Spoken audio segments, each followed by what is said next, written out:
Colorado Springs, Buckley Space Force Base. 11:47 p.m. Saturday. Space is not empty. Above the equatorial plane, at an altitude of 35,786 kilometers, 24 GPS satellites trace their orbits in precise geometric patterns that underpin every weapons guidance system, every communications network, and every logistics chain in the U.S. military's global architecture. Below them, at medium Earth orbit, the space-based infrared system satellites watch the planet's surface in infrared wavelengths, their sensors calibrated to detect the heat signatures of ballistic missile launches within seconds of ignition. And at geosynchronous orbit, classified signals intelligence platforms maintain continuous collection against adversary communications.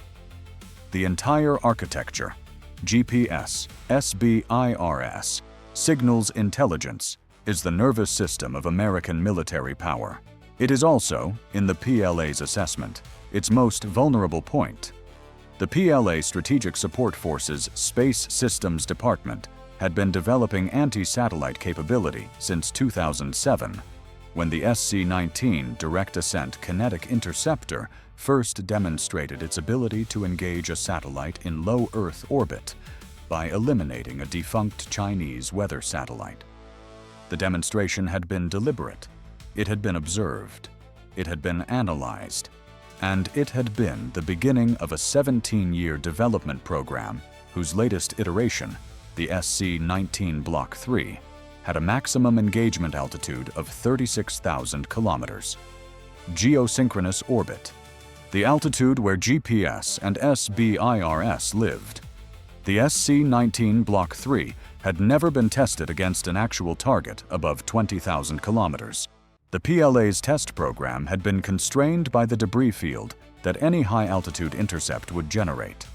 Debris at geosynchronous altitude remains in orbit essentially permanently, contaminating the orbital environment for decades. The PLA's planning staff had accepted this constraint as an operational reality. What they had decided was that the contamination was acceptable if the intercepts were targeted at specific GPS satellites, whose orbital slots could be designated as sacrificed. 4 GPS slots, 4 intercepts. The GPS constellation had 24 operational satellites with 6 spares.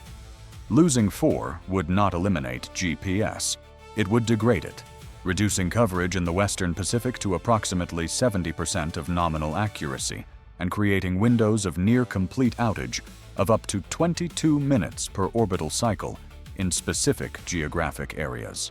The areas that would experience the worst coverage degradation had been calculated precisely. They overlapped exactly with the Taiwan Strait. Operation Bingxing, Ice Star, called for 4 SC-19 Block 3 intercepts against GPS satellites in the Western Pacific coverage band, coordinated with a ground-based directed energy operation against a SBIRS satellite's sensor array, and a cyber operation against the GPS ground control stations that managed the constellation's timing and accuracy corrections.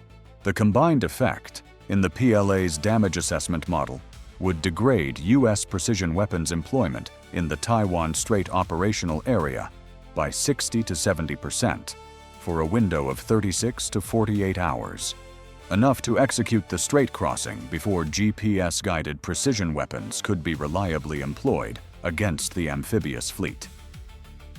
The SC-19 launches began at 11:47 p.m. 4 missiles from 2 launch sites in Gansu Province, the same remote desert location where the 2007 test had been conducted, fired within a 62-second window. Their trajectory was not suborbital. It was direct ascent, a ballistic path from the launch site upward through the atmosphere and into space. The intercept vehicle separating from its booster at high altitude and maneuvering under its own propulsion toward its assigned GPS satellite.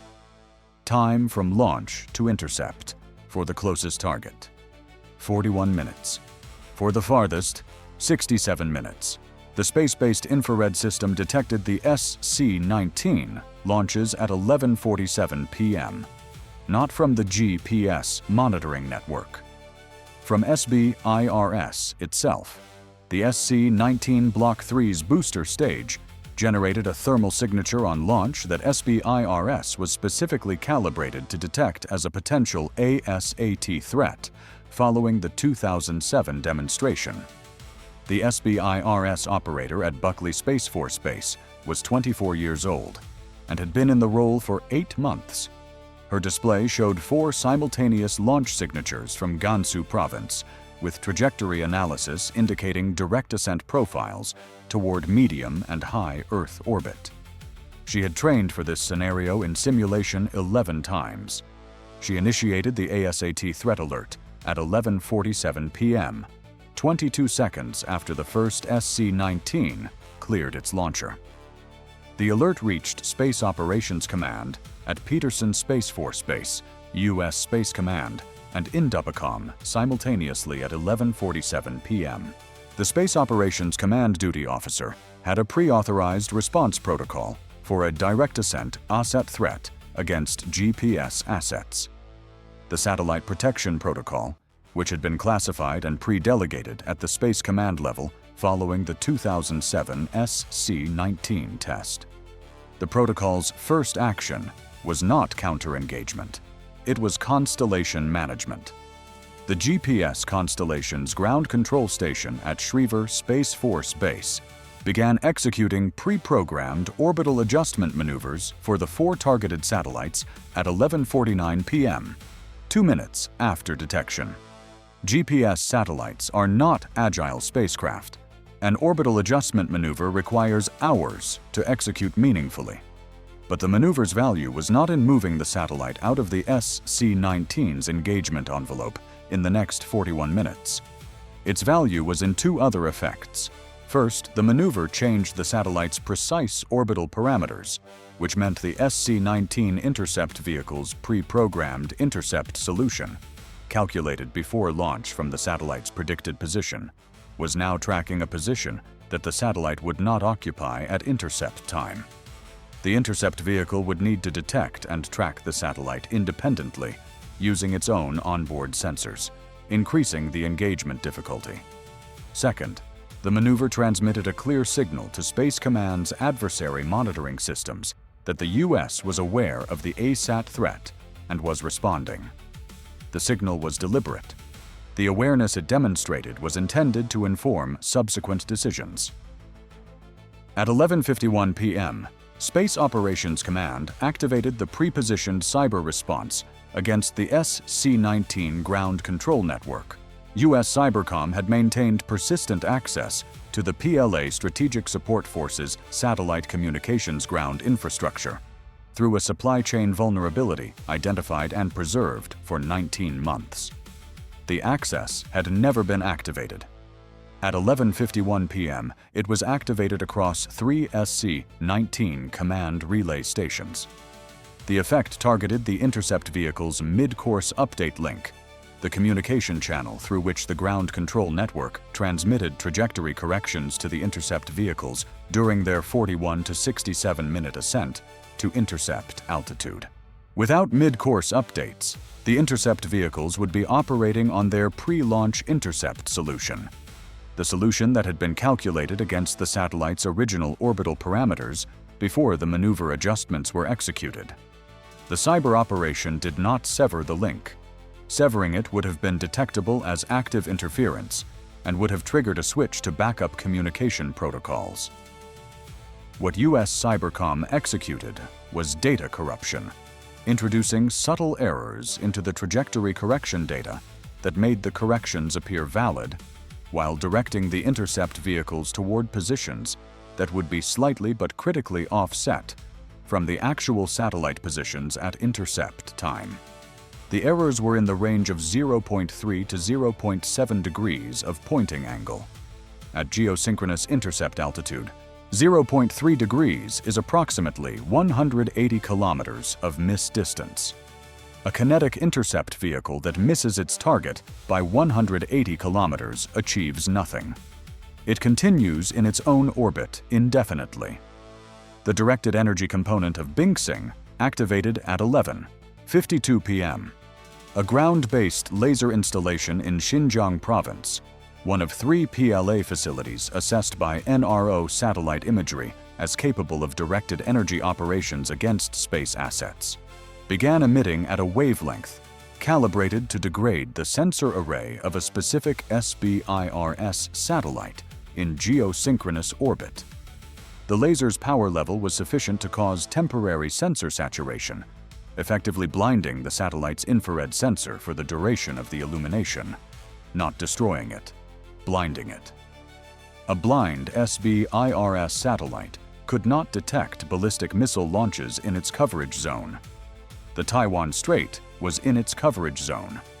The space-based infrared system has a ground-based backup capability. It also has a constellation architecture that provides overlapping coverage between adjacent satellites.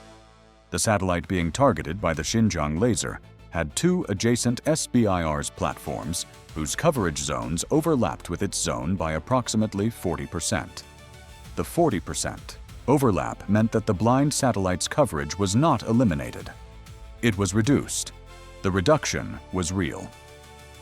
The PLA's assessment that blinding one SBIRS satellite would create a monitoring gap over the Taiwan Strait was partially correct. The gap was smaller than modeled because the adjacent platform's overlap coverage had been underestimated in the PLA's constellation analysis. At 11:54 p.m., the GPS ground control station at Schriever began executing the GPS constellation's contingency mode, a pre-programmed operational state in which the constellation's timing and accuracy correction transmissions were routed through backup ground control facilities at alternate stations in Europe and Australia, specifically to reduce dependence on the primary Schriever station that the PLA's cyber operation was targeting. The contingency mode had been programmed and exercised 12 times in the preceding 3 years. It executed automatically when the threat alert reached the ground control network. The PLA's cyber operation against the Schriever ground control infrastructure activated at 11:56 p.m. and found a network that had already transitioned to its backup routing architecture. The primary target of the cyber operation was not reachable through the access vector USCYBERCOM had identified. The backup stations were on a different network segment with separate access credentials. By midnight, 13 minutes after the SC-19 launches, 3 of the PLA's 4 Bingxing operation components had encountered responses that degraded their effectiveness. The GPS satellite maneuvers had changed the intercept geometry for the SC-19 intercept vehicles. The USCYBERCOM operation had corrupted the mid-course update data. The GPS ground control cyber operation had found a network in contingency mode.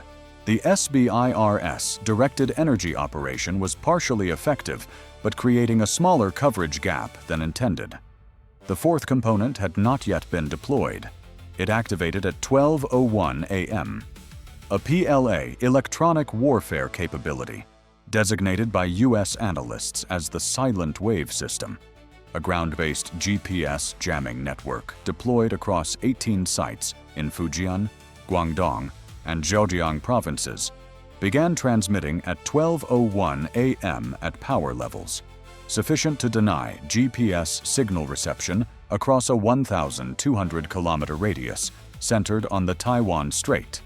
GPS jamming at this scale and power level was not new. Russia had employed similar systems in Ukraine.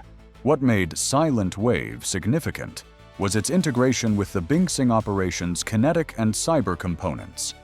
It was designed to fill the gap in the event that the ASAT intercepts failed to degrade the satellite constellation sufficiently. The jamming was effective within its geographic footprint. GPS-dependent systems operating in the Western Pacific within 1,200 kilometers of the Taiwan Strait experienced signal degradation beginning at 12:01 a.m. This included the precision guidance systems of Tomahawk cruise missiles, JASSMER aircraft-launched missiles, and GPS-guided bombs employed by carrier air-wing aircraft. Inertial navigation backup systems in all these weapons activated automatically when GPS signal was lost, reducing their accuracy from meters to tens of meters. Still effective against large targets, significantly less effective against hardened point targets, requiring direct or near-direct impact. U.S. Space Command had anticipated the jamming component. The 16th Air Force's Electronic Warfare Command had pre-positioned EA-18G Growler aircraft from the Roosevelt Carrier Strike Group specifically for GPS jamming suppression operations in a Taiwan contingency. At 12:03 a.m., 2 Growlers that had been airborne since 11:30 p.m. on elevated alert activated counter-jamming operations against the silent wave transmitters using coordinated emission targeting based on the jamming network's known transmission frequencies and geolocations.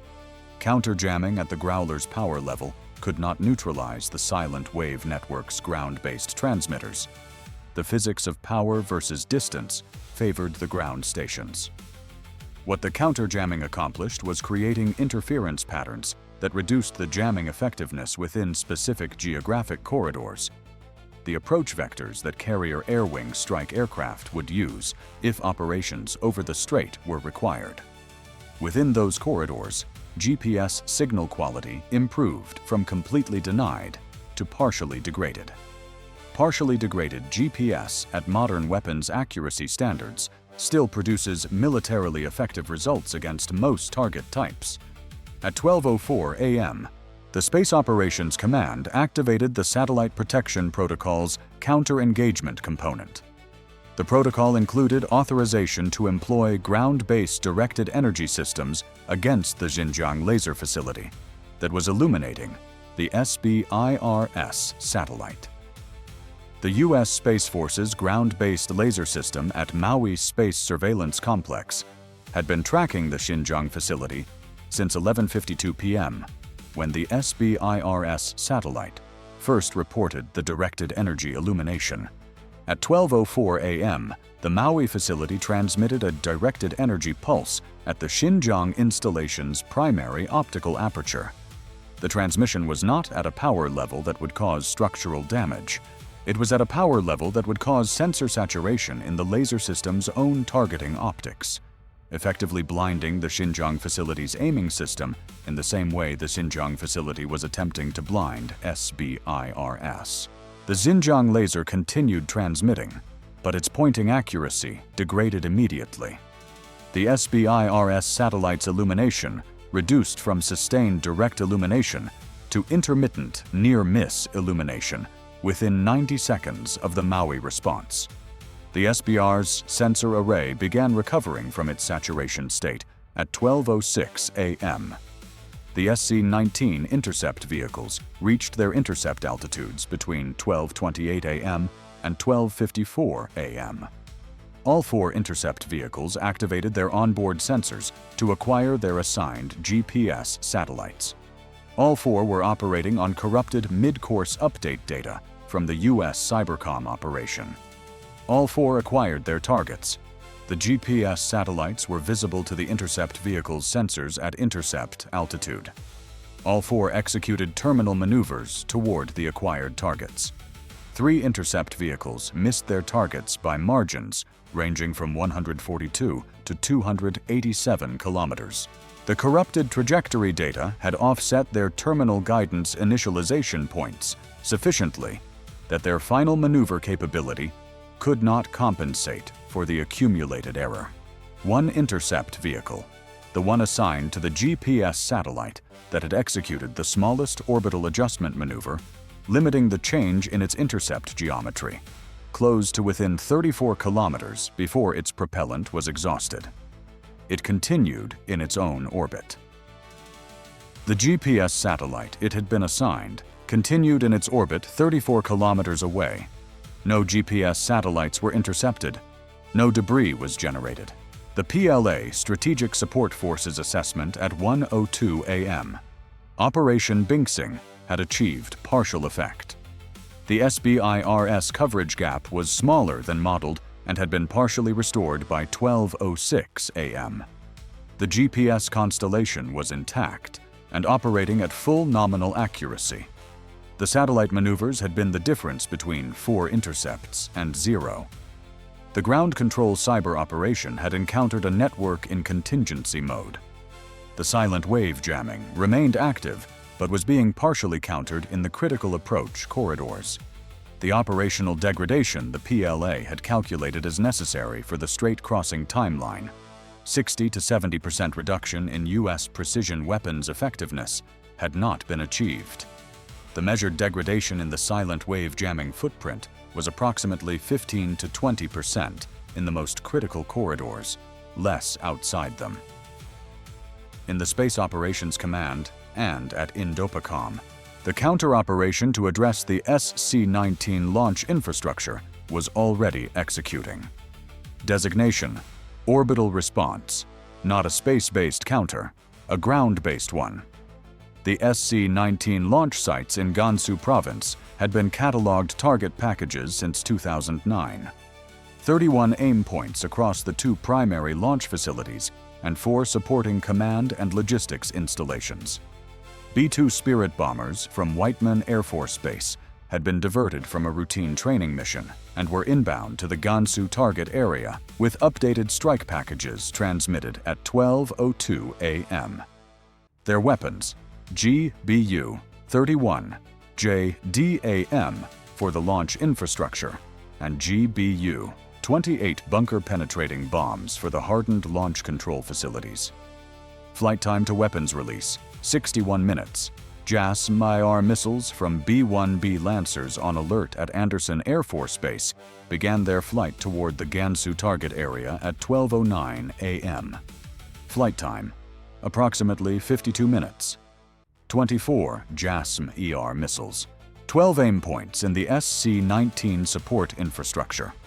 The propellant storage, the warhead assembly buildings, the road mobile transporter erectors that had not yet returned to their storage positions after launching, and the radar and communications infrastructure supporting the SC-19 ground control network.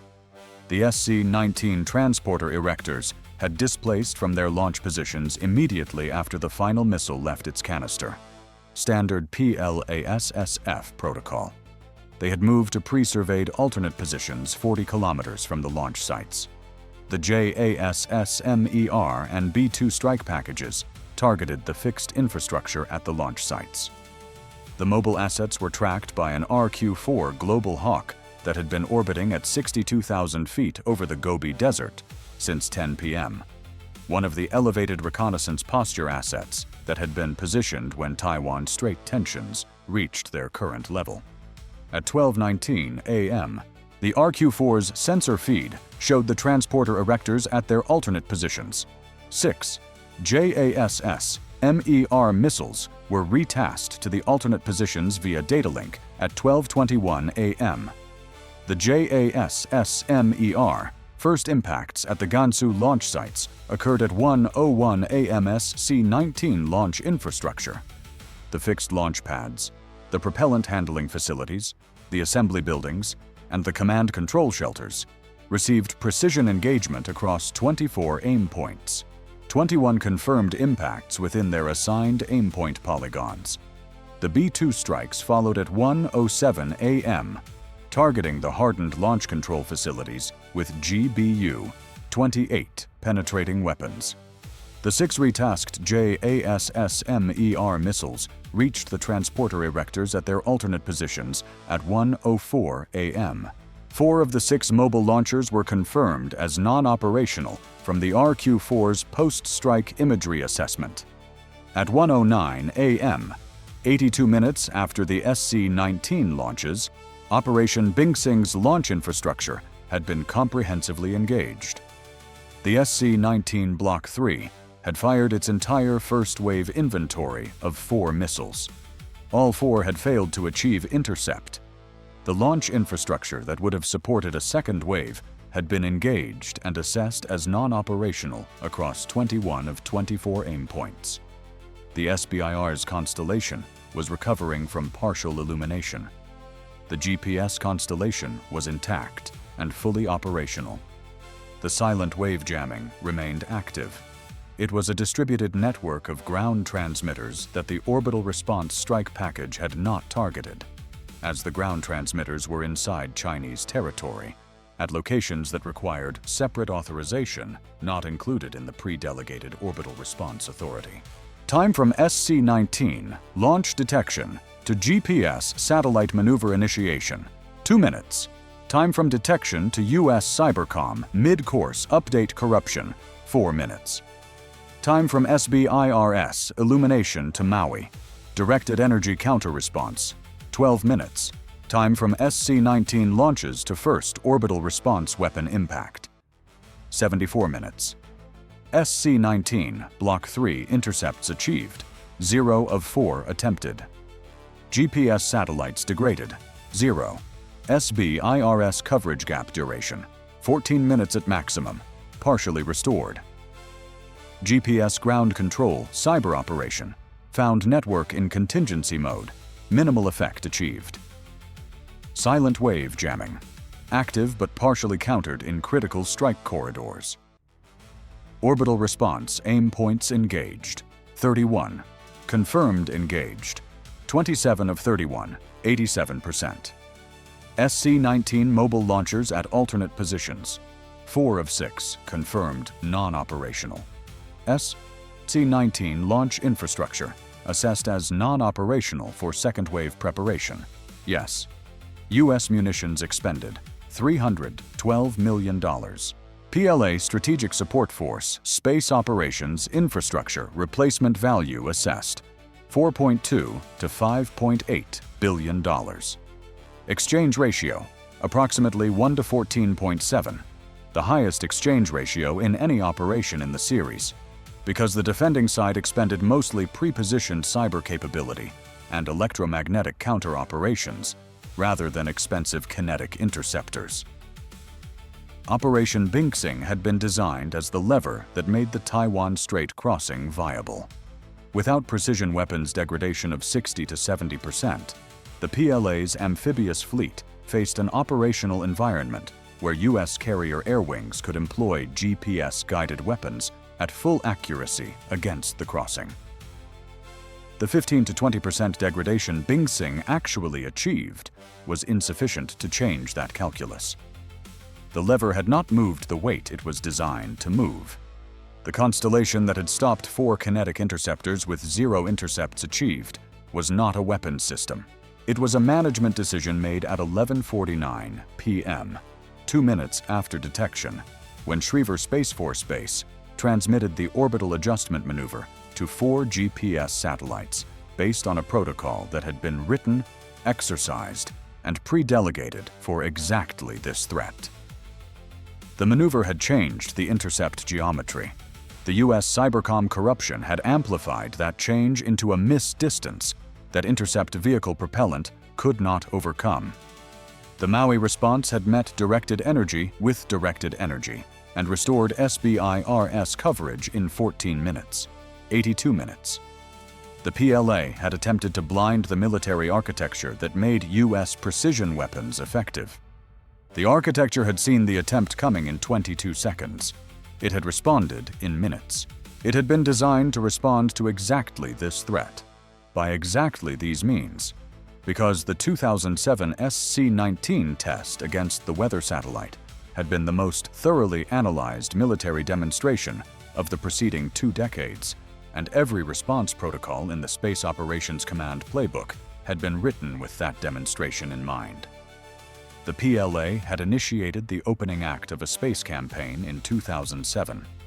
The United States had spent 17 years preparing the answer. The answer was 0 intercepts and 82 minutes.